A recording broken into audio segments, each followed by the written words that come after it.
In 1863, German writer Gustav Freytag invented Freytag's pyramid, a device for breaking down and understanding any narrative structure. Freytag's pyramid consists of 5 elements: introduction, rise, climax, return or fall, and catastrophe. Almost any conventional story can be broken down into these 5 elements. Introduction, later called exposition, refers to setting the stage or giving context to your story. This can be information about the story's setting, relevant information about backstories of the characters, or mood. Rise refers to the events that take place in your story to disrupt the character, forcing them through the narrative to get to the climax. The climax is the highest point of action in the story. The return or falling action refers to the aftermath of the climax. What has happened as a result of this conflict? How have things changed? How have the characters changed? The catastrophe or resolution refers to the ultimate or logical end of the story. This is not necessarily happy or sad, but usually relates to the greater theme of the story being told. Freytag's pyramid is hugely influential in its ability to capture the essence of a narrative story. The idea of a story or character arc can be derived from the shape of Freytag's model. However, there have also been many variations or models that take inspiration from this idea, breaking down various forms of storytelling in different mediums. One model that has always stuck out to me as I try to analyze stories is of an improv scene. In improv, the art of improvising or spontaneously creating a scene or story, players have no script and must be able to quickly and acutely create a compelling story with limited information. This is why most improv performers break down a scene into 5 elements: setting, character, conflict, stakes, and resolution. While Freytag's pyramid is more of a model that traces a story's through line, the improv model breaks down the essentials of a narrative. The biggest difference between these models is the addition of stakes. Stakes refers to the emotional stake that the audience has in the story, aka, why should the audience care? In other words, stakes are what's at risk if the conflict and climax of this conflict doesn't work out in our protagonist's favor. So, at this point, you may be asking, what does a 19th century German writer and improv have to do with pro wrestling?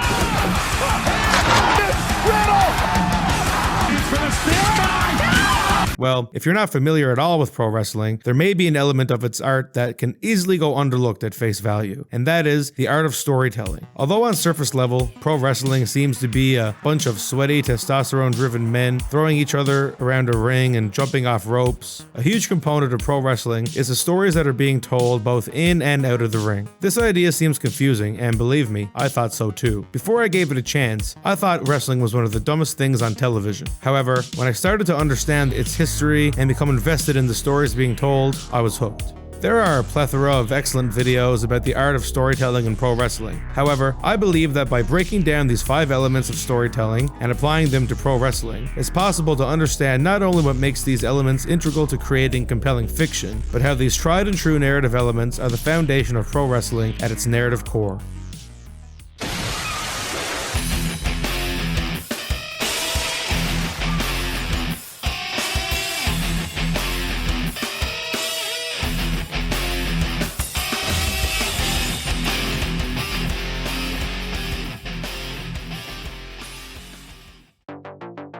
Most people would probably say that the setting of pro wrestling is the ring. The pro wrestling ring is the stage that wrestlers perform in. Its steel beams hold up a stage made of wooden planks covered by a mat. Fabric skirts are draped over the side to cover the bottom of the ring. Each corner of the ring has a post with turnbuckles, which are tightened to hold up the ropes that surround the edges of the ring, which are sometimes made of natural fibers or, in modern times, strong cables covered with rubber. The rings in the world's most popular promotions are 20 feet on either side. However, rings vary in size, and other promotions use the 18-foot ring. Many other combat sports have a ring as well, often referred to as a squared circle. This term comes from boxing and dates back to the 1800s, when boxing used to take place in a circle painted on the floor. Eventually, the square ring was used to replace the circle, and the term squared circle was used to pay homage to how the sport first started. Many people like to think of the pro wrestling ring as the stage that the wrestlers perform on, as pro wrestling blends acting and athleticism to tell a story. The ring lends itself well to drama, as by nature, it's set up as a place to hold conflict, for conflict to take place in. In a boxing match, there's a natural drama as the audience wonders who will win. The ring carries drama in its design alone, and in pro wrestling, athletes use this natural drama to their advantage, while also blending it with other elements of storytelling to create fiction.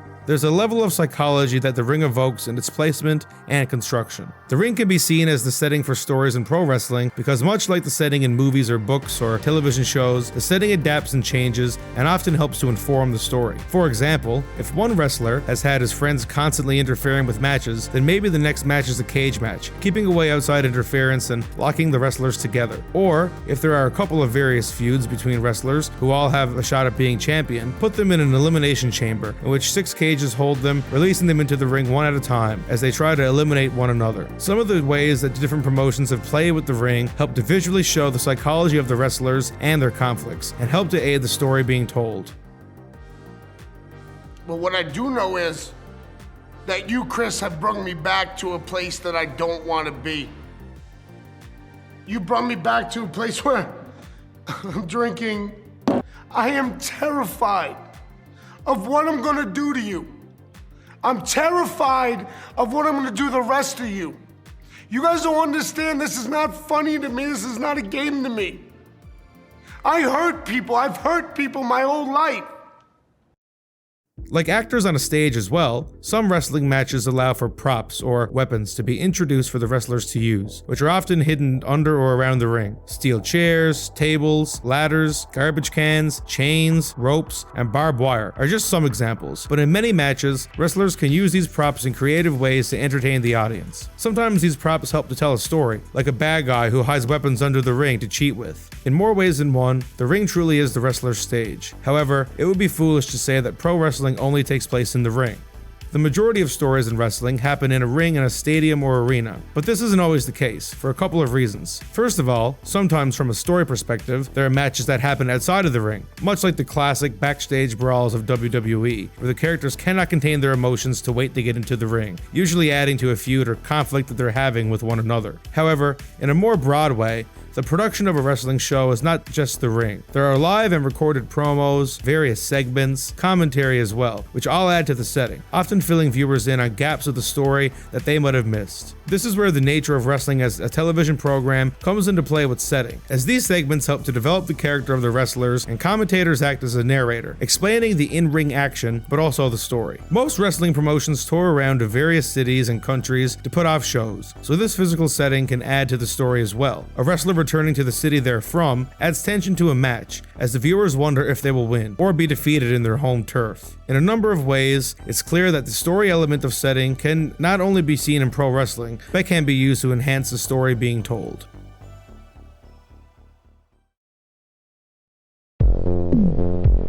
The next element on the list is character. Who are the people in the ring? Why do we care who they are? Compare this to any novel, play, movie, or television show. Generally, there are characters in the show that you like and some you don't like. Some that you want to see succeed and some that you want to see fail. If the writer has done a good job of developing these characters, then you as a viewer are invested in their story and what will become of them. This same ideal can be said about wrestlers in pro wrestling. While the line of kayfabe, the art of presenting the stories that wrestling tells, as real, is often blurry today, it's important to remember that authentic or not, all wrestlers are playing a character. Some may be more based on what the person is actually like, while some others may be more exaggerated, but it's the characters that viewers cling to, and who make the art of pro wrestling interesting. The basic premise of good versus evil is a duality old as time, and one that pro wrestling has more or less stuck to since its conception. There are two character archetypes for wrestlers to adopt: the babyface or face, and the heel. The babyface is the typical protagonist of the match, as the honest wrestler who follows the rules and who the audience is supposed to cheer for. People like John Cena, Rey Mysterio, and Bianca Belair are good examples of faces.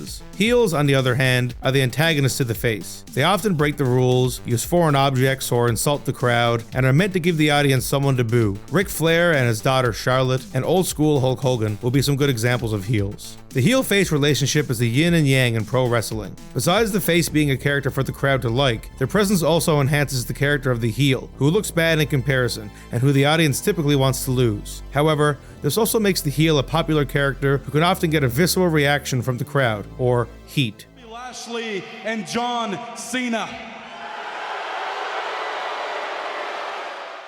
All of this heat heightens the drama of the match, and this is when the story is beginning to form. This isn't just a match between two random people who you don't know. This is the babyface who's worked himself up to this moment, who's always played by the rules and they respected their fellow wrestlers, versus the heel, who's cheated and insulted their way to the top. This is Luke versus Vader, or Walt versus Gus. You've watched these characters become who they are, and now you're invested in their future.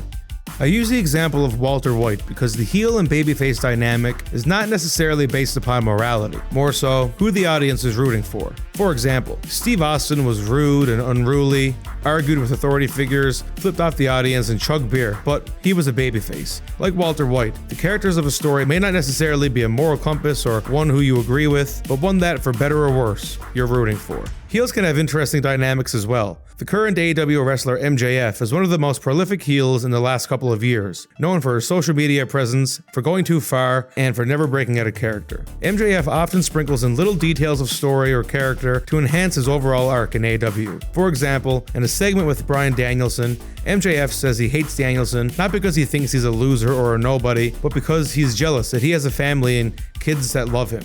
I'm the guy who got left stranded by anyone I've ever opened up to. I'm the guy who got thrown away like trash by anyone who's ever claimed they loved me. The AEW World Heavyweight Championship is the only thing stopping me from grabbing a fistful of pills and calling it a day. I'm gonna punish you for trying to take away the one thing I have in this life. And I am going to punish you for everything you have taken for granted. Hi, Birdie. Hi, buddy. It's your Uncle Max here. I just wanted you to know that come March 5th at Revolution, I'm gonna make Dada pay. And I'm gonna make sure Dada can never play with you again. This is one example, but MJF often includes little details that signal to the audience that he is deeply unhappy and insecure, that everything he does as a heel is more or less informed by this. It's walking up to me, and I'm excited because for once in my life, I actually think I'm gonna make friends. They're holding rolls of quarters, and all of them decided to throw the quarters at me as hard as they physically could. And they said, pick it up, Jew boy, pick it up. While the babyface and heel seem to be simple archetypes, an effective booker, promotion, and wrestler are able to bring new dynamics into the concept. Perhaps the most significant way that pro wrestling uses character as a story element is the way that, when done well, its characters are developed in real time. Instead of a show which has limited seasons or episodes to develop its characters, characters in pro wrestling sometimes have careers spanning decades, which brings their character in many different directions. The most prominent example of this kind of character development would be in a face or a heel turn, meaning when a character that's a face becomes a heel, or vice versa. This is an example of character development, as viewers watch a character change for the better or for the worse. Even promotions such as New Japan Pro Wrestling, whose product is very much presented more like a sport rather than entertainment, still have prominent faces, turns, and stories to be told. And in all promotions, it's the strong and charismatic characters that are remembered for generations. And these strong characters are what help to create the story in wrestling.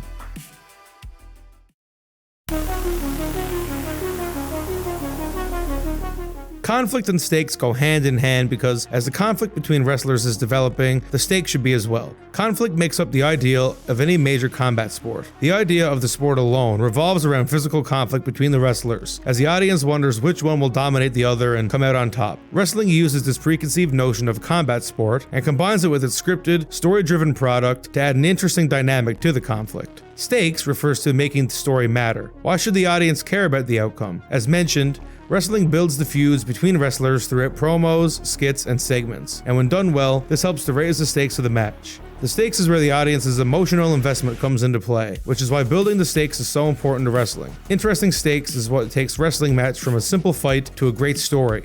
There's been much development in the ways in which different wrestling promotions have added conflict to their shows. This has been parodied in South Park. in the episode WTF, in which the boys become involved in a wrestling promotion that becomes less about the actual wrestling and more about the dramatic soap opera storylines, eventually converting the stadium into a theater. While this episode takes the idea to an extreme, parodying the often over-the-top and crude storylines of WWE at the time, this idea is not really far off. While sometimes these conflicts between characters can be trite and childish, when conflict between two wrestlers is pulled off well, it can be some of the most engaging and entertaining content. Other non-scripted sports do this as well, like during the Olympics when video packages are put together for certain athletes, outlining their journey to the Olympics or their struggles. Or commentators, giving stats and information about players to make you more invested in the game. However, wrestling enhances their conflicts by making the feuds between wrestlers not only about them facing off in the ring, but adding context and emotional baggage to up the ante. In some promotions, multiple hours are given per week for not actual wrestling matches, but for wrestlers to come out and essentially promote or build an upcoming match, attempting to build a story. When done right, it can add a whole layer to the characters involved in the feud and story being told. As I've talked about briefly in a previous video, wrestling takes place somewhere between reality and fiction, and can often use reality to create and inform storyline conflict. A recent example of this can be seen in AEW, in which Jon Moxley and Hangman Adam Page had been feuding for a while. One night during a match, Moxley catches Page the wrong way with a lariat and accidentally knocks him out and breaks his neck. That's not storyline, that's real. Page is out injured for months, and when he returns, the match is booked in the storyline so that Page knocks out Moxley. Because they've been knocking each other out, there's only one way to settle this conflict, in a Texas death match, a form of last man standing match where wrestlers fight until one of them is knocked out or unable to fight anymore, resulting in a bloody, aggressive match that had an interesting stipulation added to it because of Page's initial injury. This example illustrates how conflict in wrestling can be informed by reality, but also how stakes build as conflict builds. As a story is being told between wrestlers, the conflict is evolving and the stakes should be building naturally as a result of this ongoing conflict. Sometimes different match conditions or rules can be used to up the drama of a match, such as Hell in a Cell match, violent death matches, or ladder matches. While these types of matches usually do add to the story and aggressive nature of the feud unfolding, they also add pure entertainment value to the matches. Where the story can really be enhanced are matches such as retirement matches, where wrestlers put their career on the line, vowing to never wrestle again if they lose. Not only does this raise the stakes to a high degree in a storyline, but has real-life effects as well, as wrestlers could be ending a legacy they've built with their career. While these are just a few examples, it's evident that wrestling uses the pure drama of conflict and stakes to make it entertaining, and once the audience buys in, the story becomes just as dramatic as any other form of media. It should be noted here that wrestlers also often use these promos and such to develop their characters' own internal conflicts as well. Maybe they're a newbie who doesn't think they belong. Maybe they're getting older and losing their touch. Maybe they're suffering with mental illness or self-doubt.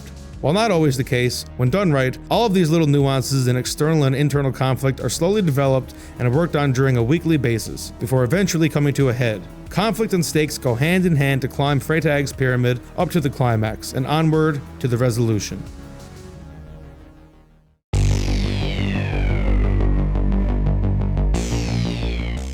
Finally, after these characters and their conflicts have been developed and drama has come to a boiling point, most good stories are usually resolved in a pro wrestling staple, the pay-per-view. Obviously, this is not always the case, as some stories are ending, others are beginning, and some are still developing. But when it comes to each promotion's popular pay-per-views, this is an opportunity for an immense payoff for the audience, who have dedicated hours and weeks of their time to seeing how the story plays out. Depending on the promotion, most pay-per-view events happen monthly, bi-monthly, or quarterly. From a business perspective, this storytelling method makes sense. Hook your viewers on cable TV, and they won't be able to resist paying to see the conclusion. From a storytelling perspective, this makes sense as well, because without any sort of payoff, the audience will become disinterested. This is not to say that every pay-per-view always has some sort of dramatic or cathartic payoff.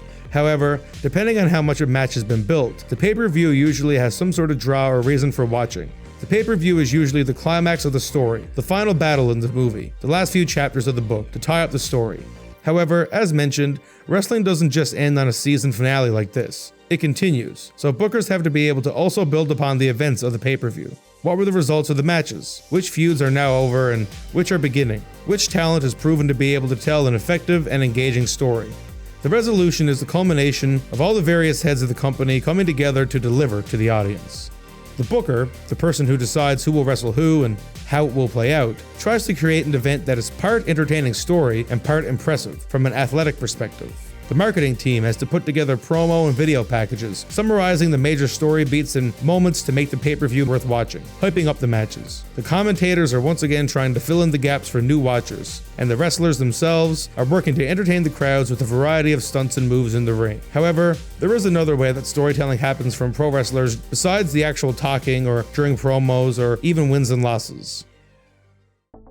Some of the most intricate and thoughtful moments of wrestling matches from a story perspective happen with no words at all. It happens in the moves that wrestlers do and when they choose to do them. Examples such as Kurt Angle making Hulk Hogan tap out in a King of the Ring pay-per-view in 2002. This is dramatic from a storytelling perspective, as Hogan had never tapped out before, and this is often seen as his first submission. Not to mention Kurt Angle was a relatively new wrestler at the time, tapping out a veteran of wrestling. Sometimes wrestlers will replicate certain spots, a series of moves or events, from classic matches that have inspired them. The great pro wrestler taps into real-life history and long-form storytelling of the sport of pro wrestling to add nuances to the story and excellent payoffs for hardcore fans or for those who are willing to just pay attention. Imagine hockey playoffs every month. Imagine having to pay extra money to see the series finale of Game of Thrones. By comparing the pay-per-view to a season or series finale of sorts, it's clear that wrestling promotions present their product as a story to be experienced with a clear beginning, middle, and end. And as one story comes to a close, many more are being thought of or developed, adding to the never-ending cycle of storytelling that pro wrestling finds itself in.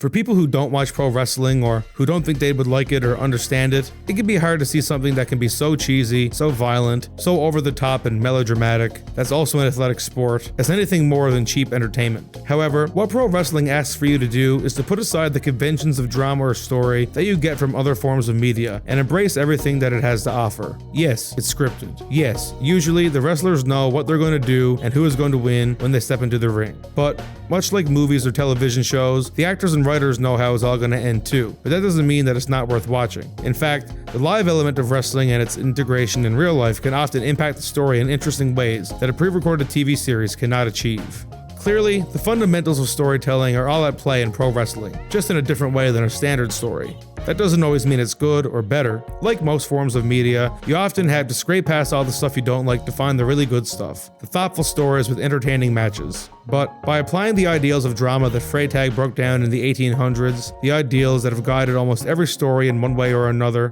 it's clear that through effective and thoughtful setting, characters who develop and change over time, a conflict that's constantly made more meaningful and entertaining by its stakes, and an impactful and epic resolution, pro wrestling is storytelling at its core. Thanks for listening. Take it easy.